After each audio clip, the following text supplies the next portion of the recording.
I thought that it is not easy to annihilate caste. Perhaps it may not be even possible to annihilate caste.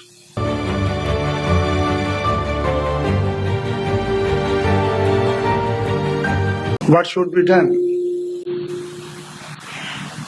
So I reached a conclusion that I must take note of caste. Caste is a factor which should not be wished away. We should not try to wish away the caste. Caste is a big factor in India, and wherever the people from India go, if they don't carry anything with them, at least they carry their caste.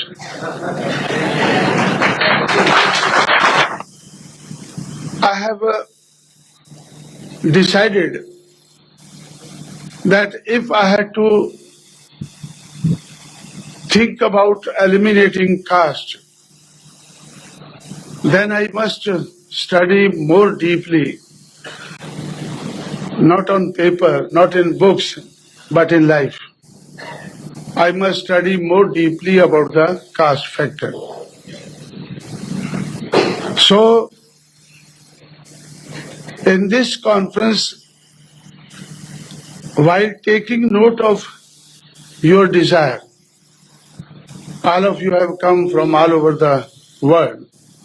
Your desire is to move towards a casteless society. That is my desire too. But it is not, today it is not as intense as it used to be. I feel that if we are to march towards this end, we must not only take note of caste, but we must learn to handle the caste factor. Why I am here today? Why Mr. Pandian met me in Delhi and had discussions with me? And why a lot of people in Delhi try to meet me, even though I keep on moving. Very rarely I am in Delhi. Because they feel that this man has learned to handle caste. This man has learned to handle caste. So, I feel that even if we want to acquire a new vision towards a casteless society, even for that thing, we must try to handle caste. And it is not easy to handle caste. So, in this conference, I would like to make suggestion from my side that if we desire to have a casteless society, without handling caste, we cannot do that.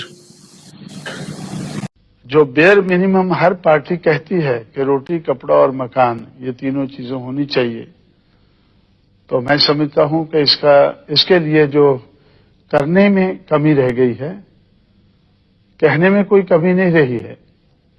कहने का काम जो है हर party ने बहुत लंबे अरसे से कहा है, लेकिन जो करने में कमी रह गई है, तो वो करने की कमी को हमारी सरकार दूर करती है। हमारे साथ अन्याय अत्याचार होता है, हमारी महिलाओं का बलात्कार होता है। ये सारी बातें रो रो कर वो चिल्लाता है, सदियों से चिल्लाता है। जब मैं उनको कहता हूं कि अगर इन सारी मुश्किल मुसीबत का हल करना है तो हमें हुक्मरान बनना होगा, क्योंकि मैंने मुट्ठी भर पठानों को देखा है, मुट्ठी भर मुगलों को देखा है, बहुत कम संख्या वाले अंग्रेजों को देखा है, और अंग्रेज जाने के बाद 15% ऊंची जाति के लोगों को देखा है। इन सारे हुक्मरानों को मैंने देखा है, इनके ऊपर अन्याय अत्याचार नहीं होता है, इनकी महिलाओं का बलात्कार नहीं होता है। क्यों नहीं होता है? क्योंकि यह अन्याय अत्याचार हुक्मरान के साथ नहीं होता है। अगर हमें भी अन्याय अत्याचार का अंत करना है, अगर और कुछ नहीं चाहिए, सिर्फ इतनी ही चाहत है कि हमें अन्याय अत्याचार का अंत करना है, तो उसके लिए भी हमें हुक्मरान बनना जरूरी है। देश तो बहुत बड़ा है, ये जरूरत तो बहुत बड़े समाज की, 85 करोड़ लोगों के समाज की, इस देश की 100 करोड़ आबादी में से 85 करोड़ लोगों के समाज की ये जरूरत है। पूरे देश की जरूरत है, देश के प्रदेशों की जरूरत है। जब उत्तर प्रदेश में अन्याय अत्याचार बढ़ा, उसके खिलाफ उठकर जिनके साथ अन्याय होता था उनको हमने तैयार किया, उनकी कोई शक्ति बनाई, उनके कुछ एमएलए एमपी चुनकर लाए, उसके आधार पर हमें भी सरकार में हिस्सा डालने का मौका मिला। पूरी सरकार तो नहीं बनी, सिर्फ हिस्सा डालने का मौका मिला। जो हमारे सहयोग से दूसरों की सरकारें चलती थी, दूसरों के सहयोग से हमें भी सरकार बनाने का, चलाने का मौका मिला। और जिस अन्याय अत्याचार के खिलाफ मेरी गैरहाजिरी में मायावती संघर्ष कर रही थी, उत्तर प्रदेश में एक जगह है अलीगढ़। आप लोगों ने, खासकर अंबेडकर के मानने वाले लोग, अलीगढ़ आगरा के बारे में यहां भी जानते होंगे कि अंबेडकराइट मूवमेंट श्री बीपी मौर्य, संगप्रिया गौतम के माध्यम से उस क्षेत्र में चली थी। कुछ एमएलए एमपी उधर से उस वक्त बने थे। इसलिए जब वो मूवमेंट खत्म हुई, जो जाटव लोग, शेड्यूल कास्ट के लोग उस मूवमेंट को चला रहे थे, वो अन्याय अत्याचार का शिकार हुए और एक भट्टे के ऊपर जाटव मजदूर औरतें काम करती थी। 16 औरतों का एक रात को बलात्कार हुआ। मायावती को मैं मुलायम सिंह यादव के साथ कोऑर्डिनेटर बनाकर दक्षिण भारत में चला गया कि अन्याय अत्याचार के खिलाफ आप जिस सरकार में हमारी साझ है उसमें आवाज उठाएं। जब मुलायम सिंह ने उस आवाज को नहीं समझा तो मुलायम सिंह को हटाकर मायावती को मुख्यमंत्री बनाया गया।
चैनल बहुजन दस्तक को लाइक, शेयर, सब्सक्राइब देखना मत भूलिएगा। जय भीम, जय भारत, जय संविधान, नमो बुद्धाय। धन्यवाद। चैनल आर्थिक समस्या से गुजर रहा है।